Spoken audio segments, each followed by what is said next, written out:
Teka muna mga kapatid, magnilay muna tayo.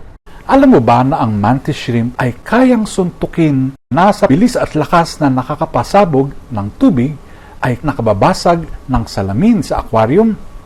Maliit man, napakalakas. Patunay na ang tunay na lakas ay hindi laging nakikita, ha? Sa Ebanghelyo ngayon, si Pedro ay lumakad papunta kay Jesus sa tubig, ngunit lumubog ng madaig ng takot ang kanyang pananampalataya.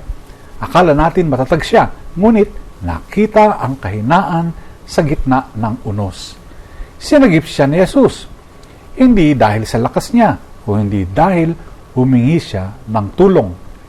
Sa unang pagbasa, sina Miriam at Aaron ay nagsalita laban kay Moises.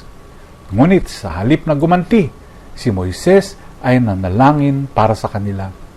Ipinakita ng dalawang kwento na ang tunay na lakas ay nasa pagpapakumbaba at pagtitiwala sa Diyos. Tulad ng mantis shrimp, malakas tayo kapag inilaan natin ang ating sarili sa tama. Hindi man tayo makabasag ng salamin, pero kayang basagin ng ating pananampalataya ang takot, yabang at galit kapag ito ay mapagkumbaba. Pagnilayan po natin ito. Amen.